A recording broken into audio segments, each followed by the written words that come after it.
queria lembrar de que o trabalho de reflexão na casa espírita não é levado a efeito por sábios, mas por aprendizes da doutrina espírita que se motivam pelo amor à verdade e ao bem, perspectivando-os sempre a exprimir-se no integral respeito aos princípios que constituem a doutrina.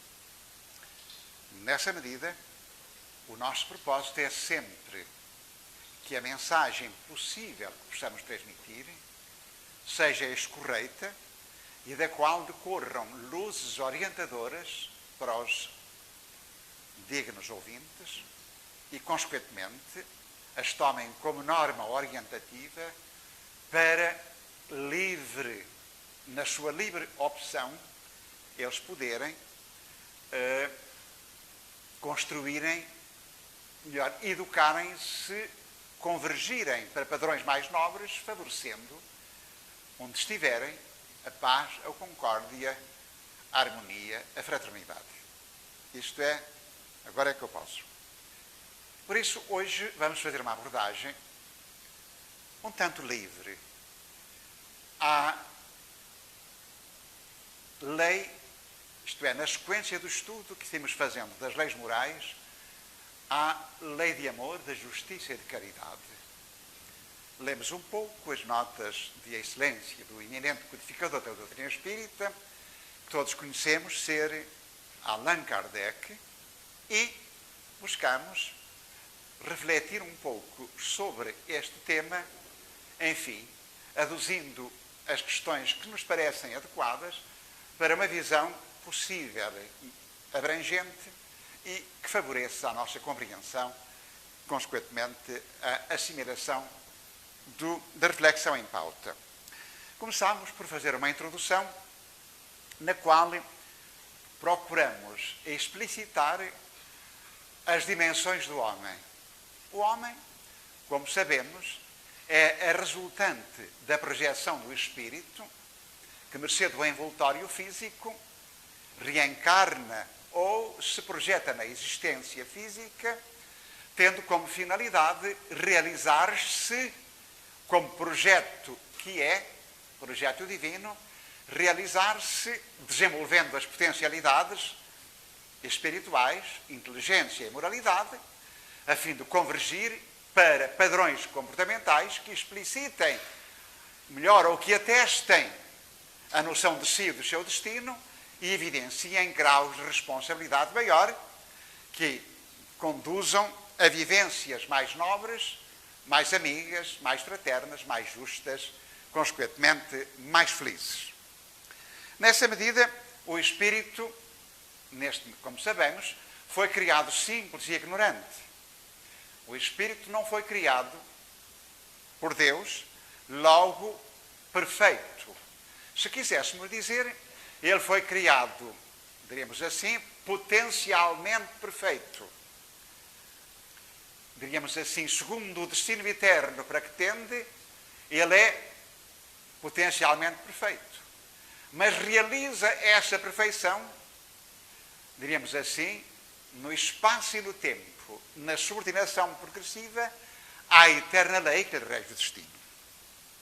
Ora, podemos assim verificar que o espírito, não sendo criado perfeito, sujeitou-se ao imperativo das leis que lhe regem o destino, que nós chamamos leis de Deus, e encetou o seu trabalho nas experiências milenares, não é verdade, da selva aos clãs, às ordens, às hordas, enfim, às tribos e por aí fora, para chegar à civilização. Não chegou à civilização ou a um convívio civilizacional que expressa uma noção de valores diferentes, senão no decurso de imenso tempo em que o princípio inteligente ou espírito, assimilando as experiências que foi colhendo nestes percursos existenciais, foram-lhe ampliando recursos cognitivos, daí a percepção mais clara de si e do seu destino, e o foram levando aos níveis civilizacionais. Quando pôde começar a formular juízos juízos jurídicos, juízos éticos, juízos, enfim, da noção da verdade, do justo e do injusto, da verdade, do verdadeiro e do falso. Ele, como que passou a ser o construtor do seu destino.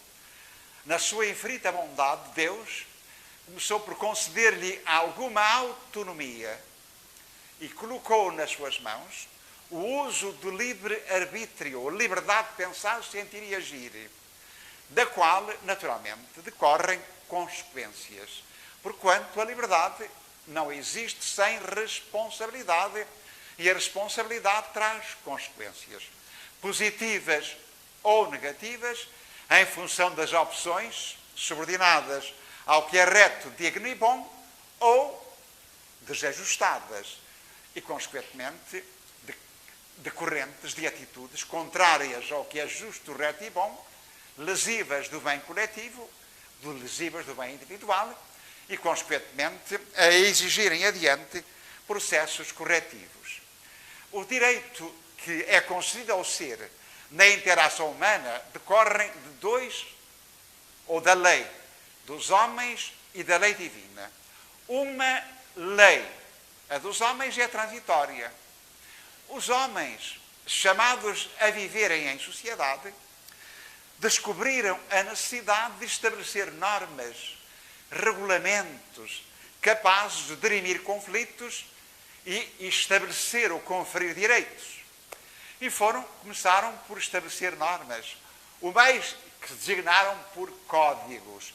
O mais antigo código que estabelece direitos e deveres, conhecido, é o Código de Hammurabi, como sabeis, lá longe, escrito em telhas ou blocos de barro, e que revela já bem longe a necessidade viva que o ser humano foi encontrando de regular as relações humanas. Ora bem, essas normas, como sabemos, são transitórias. Não podemos hoje, diríamos assim, é inconcebível tomar como meio regulador das relações humanas nas sociedades atuais se nós nos subordinássemos ao Código de Hammurabi. Importa, todavia, considerar um ponto capital. É que a outra lei que lhe rege o destino, essa chama-se lei divina, ou lei natural, e essa é eterna, imutável. Podemos inferir, para melhor compreendermos, que as leis dos homens são transitórias. Porquê? Porque na razão direta em que o homem, espírito eterno e imortal, projetado na existência, realiza progresso intelectual e moral, ele naturalmente tende a corrigir costumes, a renovar tradições e, consequentemente, a ampliar concepções da vida, de si, do mundo, do universo, níveis conceptuais civilizacionais superiores. E tende a ajustar as leis, porque as leis revelam esse nível evolutivo. E, consequentemente, tende a ajustar as leis ao que reputa mais nobre, mais belo, mais perfeito. E, consequentemente, ao ajustá-las, corrige, renova e verifica-se que no tempo muitas leis ou normas estão preemptas, superadas. Não respondem às necessidades inquietantes dos cidadãos, porque na busca de justiça, de ordem, de progresso, muitas dessas leis, tomadas como norma, seriam um bloqueio àquela realização. As próprias sociedades, ou os elementos constitutivos das sociedades, em interação, indivíduos em interação, não é verdade? Sentem a real necessidade de mudança e se congregam, diríamos assim, unem-se em processos contestatários para dar resposta ao que reputam mais justo, mais elevado civilizacionalmente e, consequentemente, que melhor responda às necessidades coletivas. É então assim que as civilizações, no decurso do tempo, não é verdade, passando por graus variáveis, geraram efeitos organizativos, condições organizativas diferentes, e que hoje vivendo, como se diz, em democracia, ainda aí não podemos dizer que no Estado de Direito Democrático o princípio elevado da justiça divina está sancionado, vivenciado. Não é possível. É então que o homem, agora num sistema que responde às maiorias, tende para a justiça, enfim, em função das noções que tem do direito natural, que confere o direito de viver, resposta às necessidades reais e visa minorar as carências vivas que se vão fazendo sentir na resposta às possibilidades que vão entendendo, naturalmente deficientes, para dar resposta às possibilidades educativas que a existência perspectiva a todos os cidadãos. Sabemos nós, conforme nos ensina a doutrina espírita, que o espírito, ao renascer, traz consigo um plano existencial e que o conduz a sociedades ou condições específicas da existência, em que muitas vezes poderão aparecer a pobreza, a riqueza, quadros, enfim, difíceis de conquista de conhecimento, enfim, dificuldades variáveis, que são até aos quadros de handicaps mentais, como decorrentes de processos de advertência que a lei divina chama os educandos espirituais, de modo a que aprendam a corrigir em si o modo de agir com que lesaram, maltrataram, traíram, enganaram, ofenderam no uso da inteligência. Isto é, no uso da sua liberdade, nesse mau uso dos meios que lhe foram conferidos para a realização progressiva de si e dos outros, caíram em falência. E então aparecem no mundo em quadros específicos que são terapêutico-pedagógicos e que, na essência, visam levar este espírito a realizar o processo de reabilitação em moldes que a sabedoria divina reputa adequada para cada alma. Essa visão, a visão da maior parte dos cidadãos, não se coaduna com este entendimento. E muitos vivem lamentando, negando, rejeitando, até caem na própria revolta contra a divindade. Porque dizem, se Deus existisse, não permitiria que tal se verifique. E caem na revolta e na incredulidade maior. Mesmo aqueles que se dizem com noções religiosas ou com conceitos de fé, caem na revolta, negando ou contrariando, no fundo, a sua afirmação de religiosos. Porque não entendem que o homem é um espírito em processo educativo e que as circunstâncias variáveis, não é verdade, são meios de reabilitação espiritual na perspectiva ou na conceituação da vida eterna ou na vida do espírito.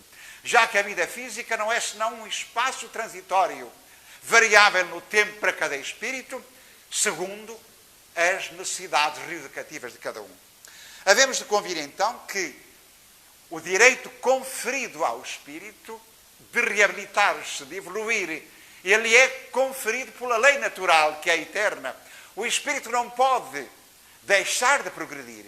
Pode, por abuso da sua liberdade e no mau uso dos propósitos, dos meios que Deus lhe conferiu, de estacionar em graus variáveis de que advirá sofrimento.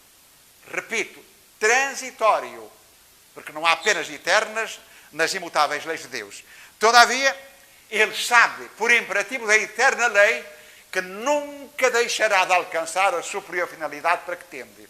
E nessa medida, ele deve por aí adquirir um grau de esperança e de consolação notável na aceitação dos quadros circunstanciais que não são perda de direito, mas subordinação ao direito divino que lhe confere em múltiplas oportunidades, mesmo depois de falência, a conquista evolutiva de si e do seu destino e da eterna felicidade. É assim que as leis dos homens, esse direito que diríamos assim, se nós pudéssemos acomodar todos os códigos escritos desde a civilização em que o homem começou a poder pensar até aqui, não havia casa que chegasse. Agora, na razão direta em que o homem caminha para a subordinação à justiça de Deus, é expressa na lei divina, a lei natural, ele não precisa destes códigos, ou reduz-los. Porquê? Porque começa a lei, inscreve-se na sua consciência, dilata a sua compreensão, ela alarga-se e aprofunda-se, e o homem subordinando-se cada vez mais ao sentimento de amor e ao desejo de bem fazer para quem quer que seja, porque vê nos outros seus irmãos, ele não precisa dos princípios normativos ou judicativos da lei dos homens para pôr em prática os princípios da fraternidade. Desta medida, vai ser uma enorme poupança de papel. Os pinheiros não precisam de continuar a ser cortados, nem os eucaliptos, para criar papel, para os homens continuarem a escrever. Havemos de convir que, por muito tempo, ainda os homens terão que fazer códigos. E eles aparecerão, códigos civis, códigos penais, códigos da estrada, código disto, código daquilo, código daquele outro, de que se servem os homens venais, ainda para buscar as suas lacunas, para traírem a justiça, à guisa de ganharem mais uns patacos indiferentes às atitudes lesivas, que prejudicam, afetam, muitas vezes, os seus semelhantes. Importa, então, compreender de que o homem, no uso da sua liberdade, enfim, que lhe é conferida por a divina sabedoria, direito natural ou divino, ele constrói o seu destino e apreende cada vez mais as noções de justiça, o uso dos recursos de propriedade que Deus lhe confere, de modo a agir sem prejuízo do próximo, sem lesar ou prejudicar os seus semelhantes. Todavia, importa considerar que o homem, na condição evolutiva em que ainda se encontra, cria por vezes dramas, cria por vezes tragédias e gera quadros infelizes cuja nossa sociedade está bem cheia e nos demonstra que os média nos põem a claro todos os dias de que nos cabe refletir em profundidade das causas que tal originam.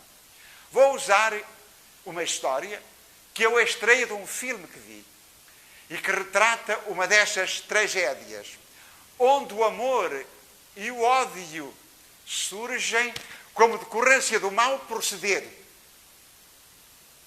do principal protagonista e que vai gerar, por certo, profunda infelicidade. Vou contar-vos-la. Algures nos Estados Unidos vivia uma família constituída por uma grande casa, apalaçada, espaço grande, bela propriedade, de um homem que atingira os cumes dos planos social, político, de renome, destacado, muito conceituado.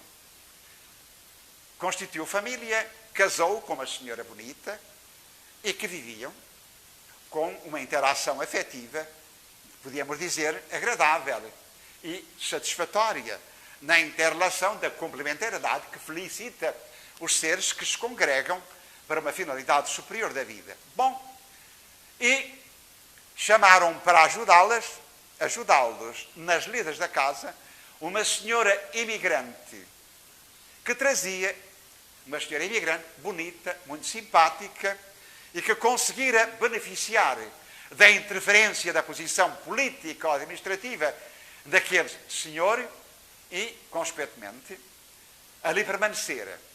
Decorre o tempo, o casal vem a ter um filho. Vou citar um nome. Vem a ter um filho que se chama Alberto, apenas para o objetivar. Este filho cresce e eis que a empregada também nasce um filho, que por acaso no filme se chama Arturo. E vivem juntos o filho do dono do palacete e o filho da criada vivem juntos. Decorre o tempo, e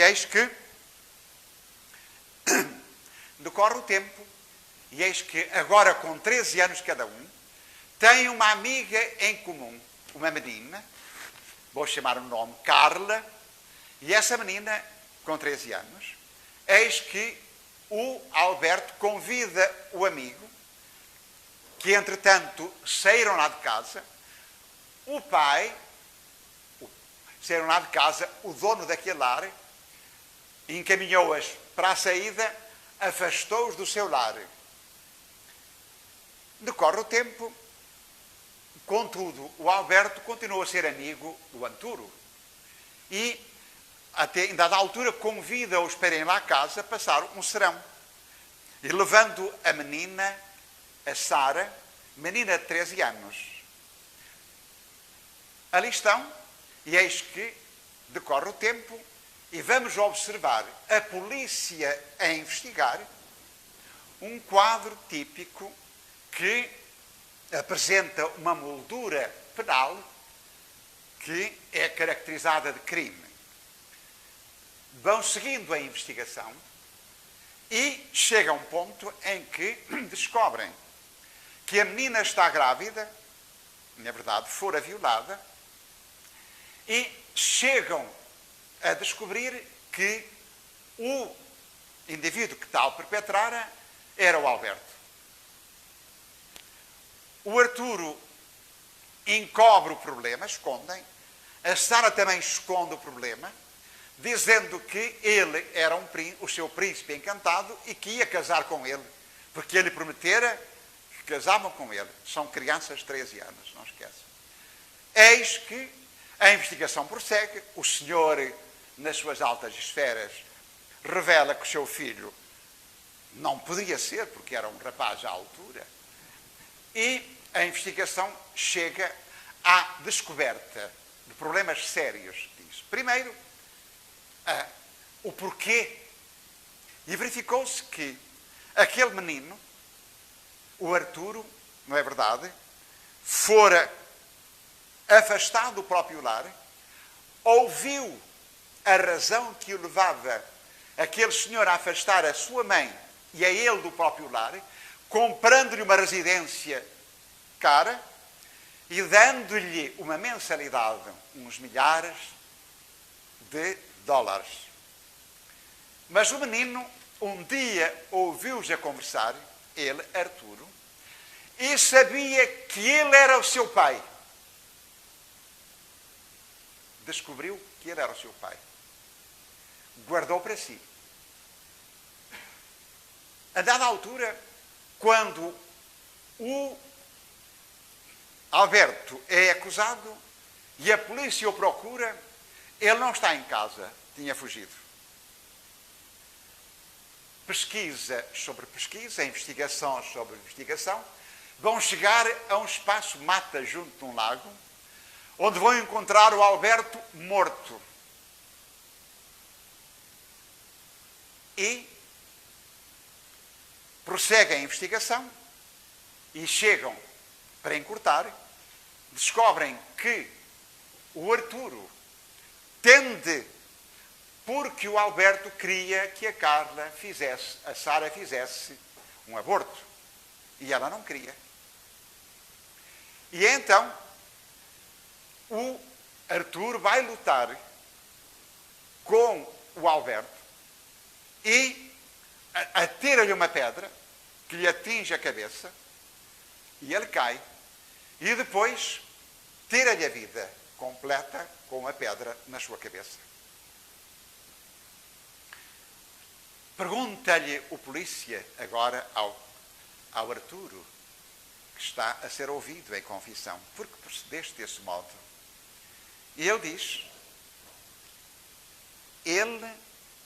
eu não devia nunca ter saído daquela casa, porque ele era meu pai. E eu só queria que ele me chamasse filho, como chamava a outro. Eu só queria que ele me chamasse filho. E ele negou-me essa possibilidade. Procurou comprar-me com dinheiro, como este, que é meu irmão, quis comprar com dinheiro a honestidade da Sara e o meu silêncio. E eu revoltei-me, perdi a cabeça e veio ao de cima tudo aquilo que eu tinha ocultado no decurso do tempo. Diz, ele está a falar e o pai está cá fora a ouvir, em lágrimas. A mãe, que supunha que ele não sabia daquilo, corre para o filho, abraçando, chorando também amargamente. A mulher do pai bate-lhe e despreza-o. Como ousaste proceder assim? E encerra a história. Vamos concluí-la enquadrado nos princípios da justiça, do amor e da caridade. Para podermos extrair deste quadro, deste amor-tragédia, ou drama-tragédia, vamos extrair, à luz da doutrina espírita, a lição viva que encerra. O homem é chamado a usar o seu livre-arbítrio. Consequentemente,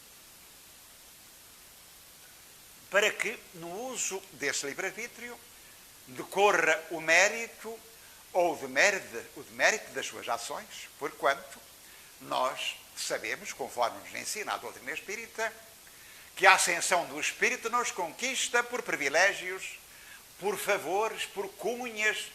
Não.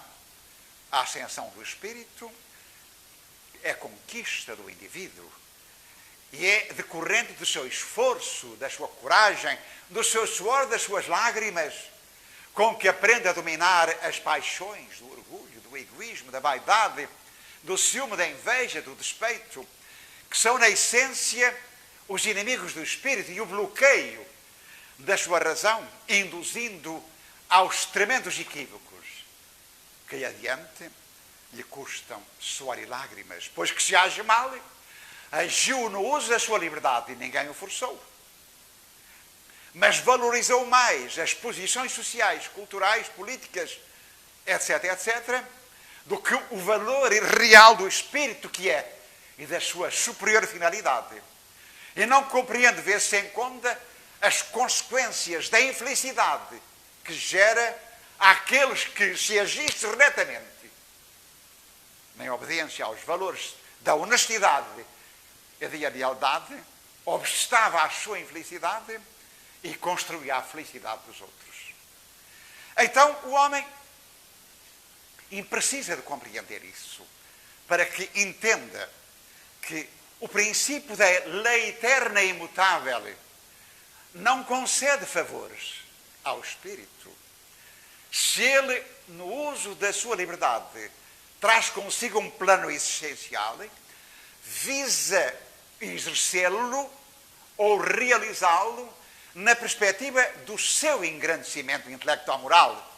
Essa é a superior finalidade de si e do seu destino, e feliz se contribui para o bem progresso dos outros, dever indeclinável de todos nós, que é decorrente do princípio da solidariedade.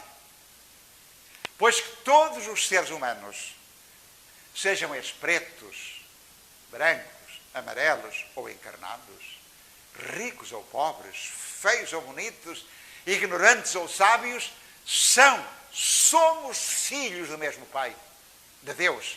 Temos todos a mesma finalidade superior.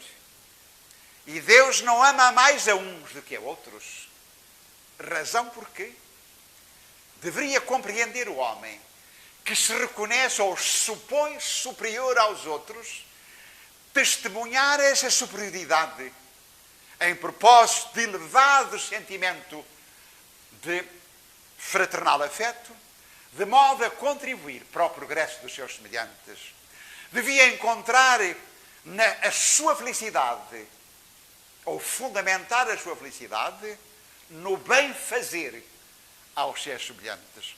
Isso seria um indicativo claro de que subordinava a lei de amor e de justiça, fazendo aos outros o que queria que lhe fosse feito, e, consequentemente, expressaria a mais plena liberdade porquanto estava isento ou emancipado do jugo do orgulho, do jugo do egoísmo, do jugo da vaidade, da inveja, da ganância e da ambição, que na essência são expressões reais da sua inferioridade, seja qual for o plano social, cultural, político ou religioso que ele ocupe.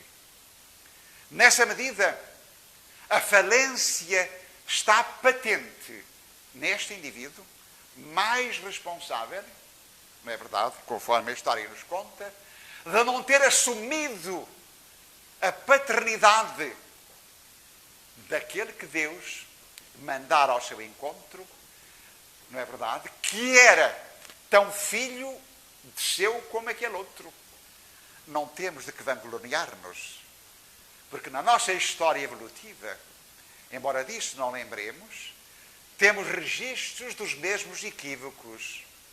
E há muito ser humano, hoje integrantes da nossa sociedade, que, pondo a mão na consciência, se é que a tem, deveria estar a reconhecer o mesmo logro, o mesmo engano, e que a nossa reflexão possa servir de advertência para que, enquanto está a caminho, neste carreiro da existência, corrigir esse equívoco, que será de grande valia quando voltar à dimensão do espírito, fatalidade a que nenhum de nós pode subtrair-se.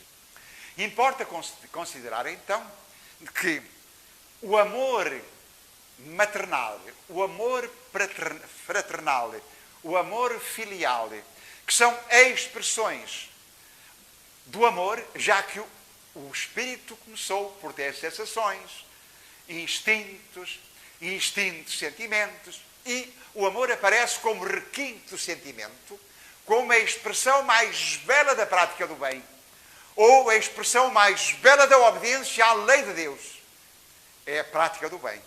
Eu não revelo o bem, embora não o faça mal, por, enfim, seguir determinadas conceituações religiosas e a correr para os templos, supondo que com isso me traz a alforria e a felicidade futura. Precisamos ser prudentes com isso. O que realmente emancipa o espírito e lhe dá carta de alforria, isto é, de salvação e de felicidade, não é verdadeiramente a religião que ele pratica, mas sim o bem que realiza em função dos princípios que dela absorve e toma como norma para educar-se, para moralizar-se e para viver com os outros a lei de amor, nas expressões sublimes da negação de si, que há de culminar como ensina um mestre sublime, no amar aos seus inimigos, que era até mais nobre da perfeição, já que os inimigos são almas enganadas e iludidas, espíritos que, na essência, por imaturidade espiritual, não compreenderam, afinal de contas, que quem faz mal faz por ignorância de si e do seu destino, e que merecem mais compaixão do que crítica antifraterna, o menosprezo ou outras atitudes desajustadas dos princípios eternos da lei de amor.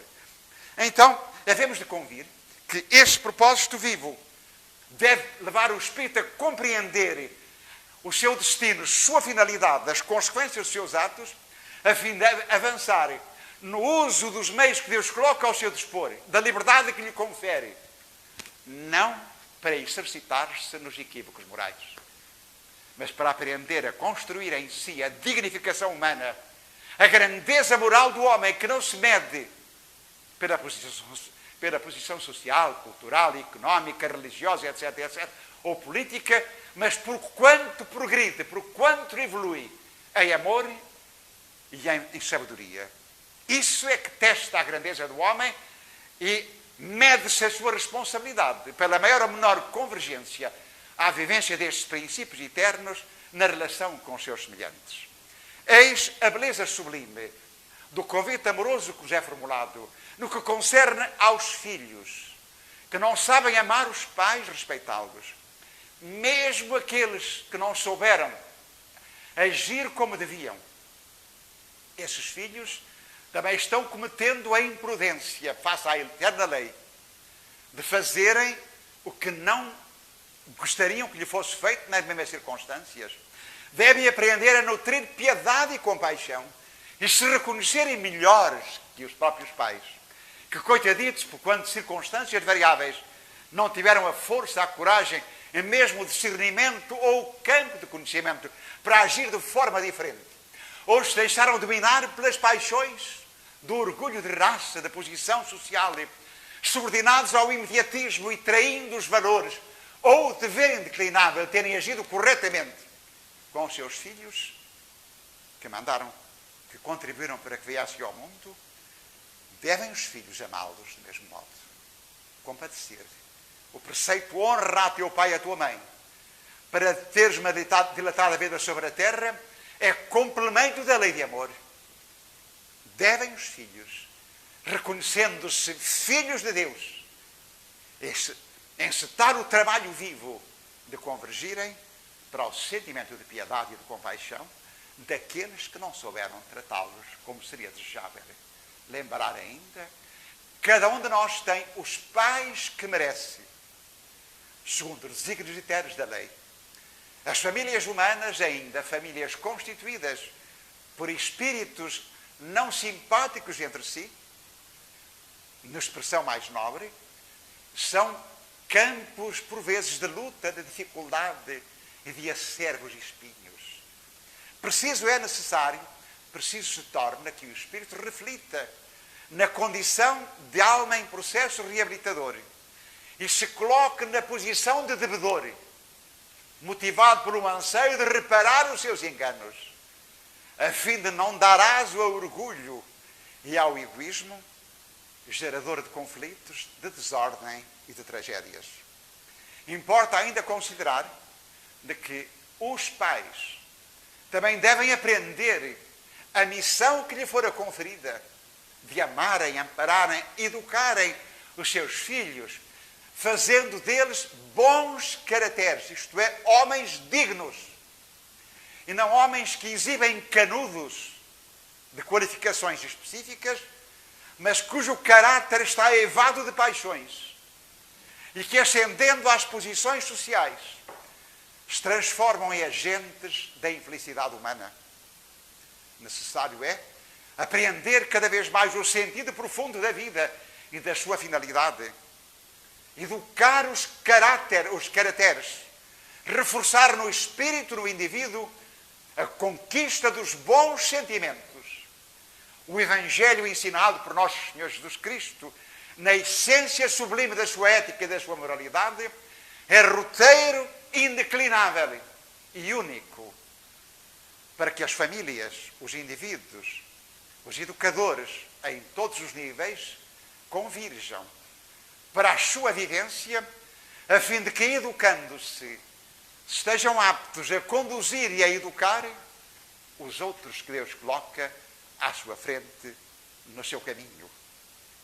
Vamos concluir aqui o nosso trabalho, pedindo-vos permissão para ler umas rimas que nós ousamos fazer. São rimas feitas mesmo ao correr da pena e que, na essência, não têm nenhuma presunção de fazer de mim um poeta. Certo? Diz assim, que eu vou ler-vos o que eu escrevi assim a esmo. Viajante é o título que eu dei. Pensei em conhecer o mundo, fazer um estudo a fundo, quis conhecer a beleza do saber da natureza. Preparei-me para a empreitada, para proteger os pés, usei botas de etanado, a ombro manta dobrada, para a cabeça bonés, umas calças de liado, um capote alentejana, em tecido de burele e na sacola ao farnel. Peguei na minha bengala, mas ao sair da sala, senti certa insegurança. Das saudades, das lembranças, do meu pai e da minha mãe, mas o anseio de aprender, para ir mais além, pus-me dali a mexer.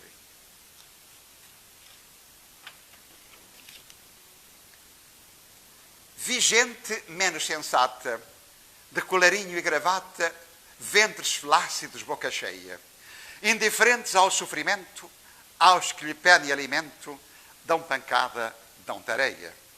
Vi mulheres de seco peito, moscas atacando os filhos, águas fetas em sujos leitos, muita desordem e sarilhos. Hospitais com duas tábuas, com tetos de galinheiro, médicos e enfermeiros sem remédios e sem água, já sem forças e cansados, nas mentes atormentados, vendo os doentes a morrer, por saber e não fazer. Vi crianças do céu ao léu, vi crianças de cu ao léu, terreiro batido o soalho, da casa o teto é o céu, nas lixeiras o seu trabalho. Vi mulheres de roda alta, vendendo o corpo à malta em troca de uns patacos, com o coração feito em cacos.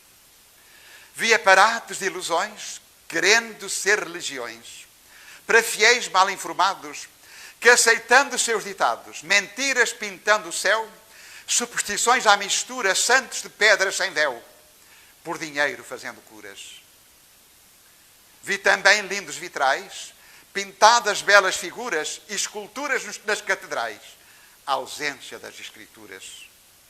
Dos santos que lá vi, Santo Antônio e o menino, lembranças do que senti, guardo-os com carinho. Vi gente menos sensata, de colarinho... Não é aqui, peço desculpa.